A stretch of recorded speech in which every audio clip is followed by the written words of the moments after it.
આજે એક ફેકલ્ટી નહીં પણ આજે એક તાંત્રિક તમારા ઉપર કાલા જાદુ કરવાનો છે.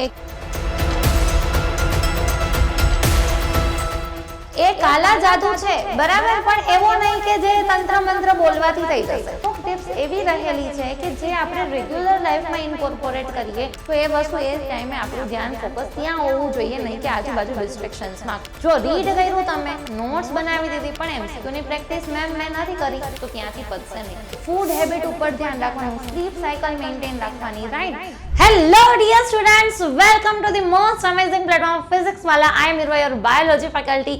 અને બેટા આજે એક ફેકલ્ટી નહીં પણ આજે એક તાંત્રિક તમારા ઉપર કાલા જાદુ કરવાનો છે. Me dice que yo estoy en lo correcto, que mi estrógeno no requiere de tu texto. Yo vengo puesta para echarnos el resto, aunque sea tóxico como el asbesto. A tu canal me sintonizo, me conecto. Esto es amor, puedo verlo, detecto. કે જેને આપણે અહીંયા બોલાવીએ અને જે તમને NEET crack કરાવી દે.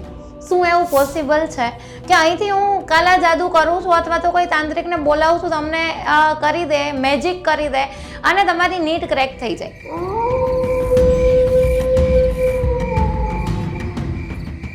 એવું થતું હોય? એવું શું પોસિબલ છે? યસ બેટા, એ કાલા જાદુ છે બરાબર, પણ એવો નહીં કે જે તંત્ર મંત્ર બોલવાથી થઈ જશે.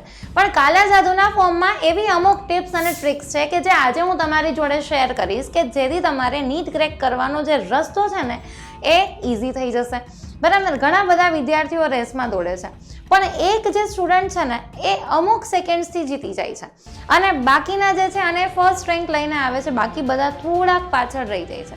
તો એની પાછળ શું છે? મહેનત તો તમે બધા જ લોકો કરો છો, રાઈટ? કોઈ પણ મારા સ્ટુડન્ટ્સ એવા નથી કે જે મહેનત કરતા નથી, જેને એવું ડૉક્ટર બનવાનું સપનું જોયું નથી, પણ નીટ ક્રેક કરવી, સારી જગ્યાએ ગવર્મેન્ટ સીટ્સ ઉપર MBBSની અંદર સ્ટડી કરવું એ અમુક સ્ટુડન્ટ્સનું જ સપનું સાકાર થાય છે. કેમ? કારણ કે બેટા તેની પાછળ અમુક ટિપ્સ એવી રહેલી છે કે જે આપણે રેગ્યુલર લાઈફમાં ઇન્કોર્પોરેટ કરીએ તો આપણે ધાર્યા બારનું પરિણામ મેળવી શકીએ. તો ચલો આપણે ફટાફટ એ જે ટિપ્સ છે, ટ્રિક્સ છે એને મેળવી લઈએ અને જેનાથી આપણે નીટ ક્રેક કરી શકીશું.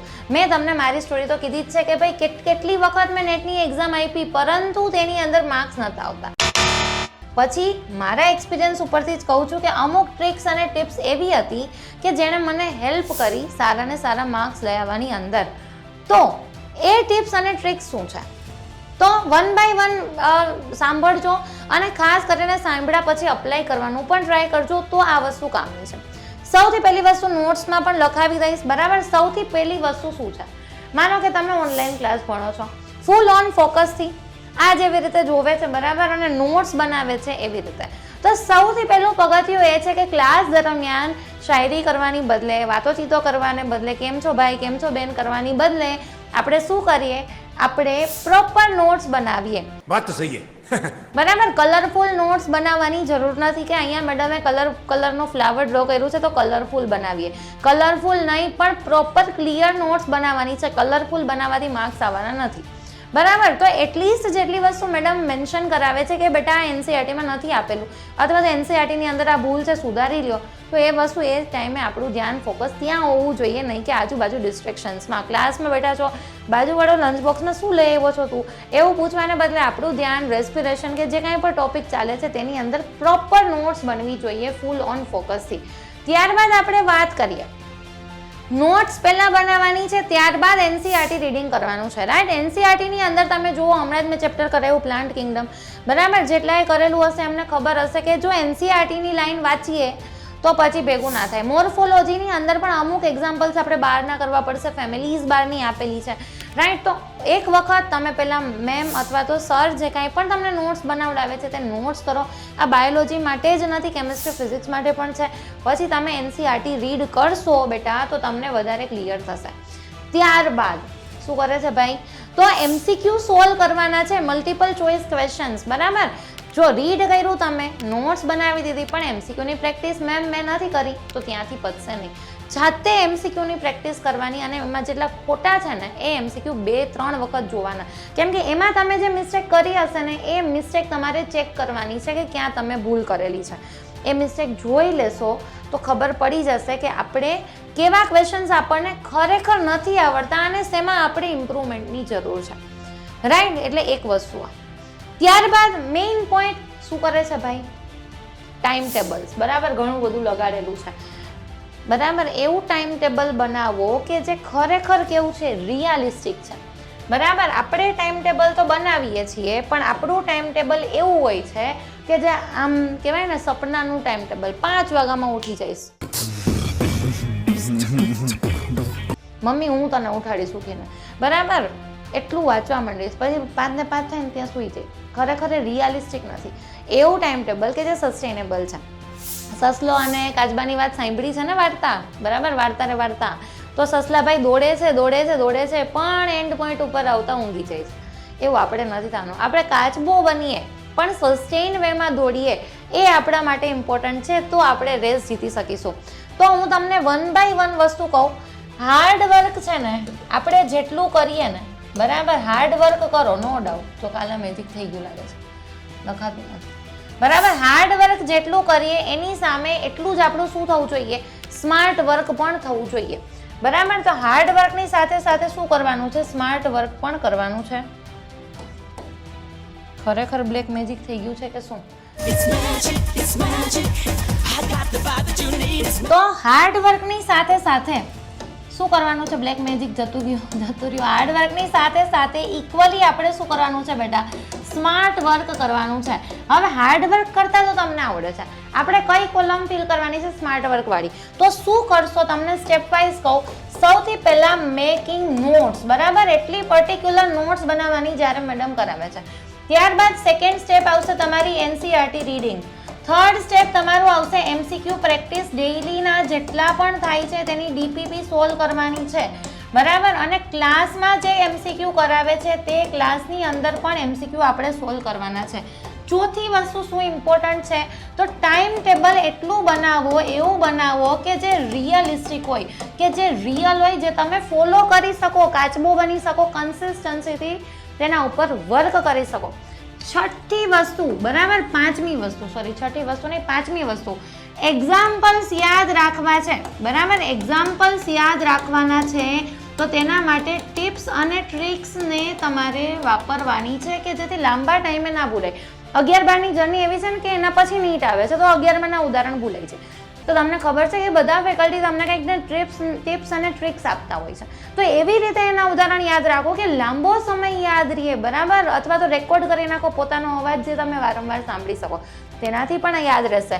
અને મેઇન વસ્તુ શું છે ખબર છે, પીવાયક્યુ તમારે સોલ્વ કરવાના છે. શું કરવાના છે, પીવાયક્યુ. હવે આની અંદર એક નાનકડી વસ્તુ એડ કરું કે જે આ બધા ઉપર કાલા જાદુ કરશે. કન્સિસ્ટન્સી રાખવાની, રાઈટ. આની સાથે સાથે થોડીક 1 મિનિટ, બરાબર, આપણે ટાઈમપાસ તો કરતા જ હોઈએ વચ્ચે, બરાબર. તો એમાં શું કરવાનું, એ જે તમારો સમય છે તેમાં મોબાઈલ સ્ક્રોલ કરવાને બદલે કંઈક ક્રિએટિવિટી, બરાબર. ઇલોન મસ્ક કીધું છે, ઘણા બધા સાયન્ટિસ્ટે કીધેલું છે કે તમારે જો તમારી ક્રિએટિવિટી કોઈ એક જગ્યાએ, મતલબ કે કોઈ એક ટાર્ગેટ માટે તમારે જો તમારા 100% એફર્ટ આપવા હોય, તો તમારા બ્રેઇનને બેટા એટ ધી સેમ ટાઈમ થોડીક એવી અધર ક્રિએટિવિટી પણ લાવવાના, અધર એક્શન્સ. જેમ કે હું તમને એમ નથી કહેતી કે તમે 2-2 કલાક સ્પોર્ટ્સ રમો. આખા દિવસની અંદર તમે 15 મિનિટ કોઈ ગેમ રમી શકો, મોબાઈલમાં નહીં, બરાબર. તમે નેચરની અંદર બેસી શકો, થોડાક યોગા ટ્રાય કરી શકો, જેનાથી શું થશે, તમારું ફોકસ વધશે. આ એટલી જરૂરી વસ્તુ છે, લોકો આને અવોઇડ કરે છે, બરાબર. અને એકને એક ધારા જો રેસની અંદર જીતવું હોય ને, તો ધીરું પણ દોડવાનું ચાલુ રાખવું પડે. આપણે શું કરીએ છીએ, ઉત્સાહ આવી ગયો, આ તો હું વાંચી નાખીશ, ઊંધા માથે થઈને વાંચીએ, પછી બીજે દિવસે પાણીમાં બેસી ગયા.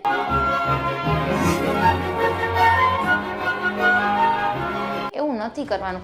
કન્સિસ્ટન્સી ક્યારે આવશે, જો તમને રોજમાં મજા આવશે. રોજમાં મજા ક્યારે આવશે, જો તમે વાંચવાની સાથે સાથે થોડું ક્રિએટિવિટી પણ કરતા હશો, બરાબર. એટલે અધર વસ્તુની અંદર હું એમ કહું છું કે એટલીસ્ટ 20 મિનિટ્સ તમે એવી કાઢી શકો કે જેની અંદર અધર તમે સ્પોર્ટ્સ કરો છો, બરાબર, યોગા કરો છો. આ બધા કાલા જાદુનું કામ કરે છે, તમને નથી ખબર. સોંગ્સ ગાઓ છો, બરાબર, એમનો નેચરની અંદર ખુલ્લા આટા મારો છો, એવી વસ્તુ. બીજી એક વસ્તુ હું તમને ખાલી કહી દઉં કે ગુડ કંપની, બરાબર. આપણે કેવા વિદ્યાર્થીઓ સાથે આપણે ફ્રેન્ડશિપ કરેલી છે, દેટ ઓલ્સો મેટર્સ. એ પણ આપણા રિઝલ્ટને અફેક્ટ કરે છે, બરાબર. આપણે કેવા વાતાવરણમાં રહીએ છીએ, અહીંથી અંદરથી તો ગોલ ક્લિયર રાખવાનો, પણ આપણે કોમ્પિટિશન કરી શકીએ, ખોટી કોમ્પિટિશન નહીં, ઇન અ ગુડ મેનર. તો એવા વિદ્યાર્થીઓ જોડે ફ્રેન્ડશિપ કરવાની કે જે તમારા કરતાં પણ સારો સ્કોર કરે છે. ફ્રેન્ડશિપ કરવા માટે હવે સમય ના બગાડતા અલગથી, પણ એવા વિદ્યાર્થીઓથી સરાઉન્ડ રહેવાનું કે જેને ખરેખર ભણવામાં રસ છે. જે લોકો ટાઈમપાસ કરવા આવે છે એની જોડે આપણે બેસીશું તો એમ જ કહેશે કોણ વાંચીને ઊંચું આવ્યું છે, બરાબર. તો આ અમુક વસ્તુ. ત્રીજી વસ્તુ, ફૂડ હેબિટ ઉપર ધ્યાન રાખવાનું, સ્લીપ સાયકલ મેન્ટેન રાખવાની, રાઈટ.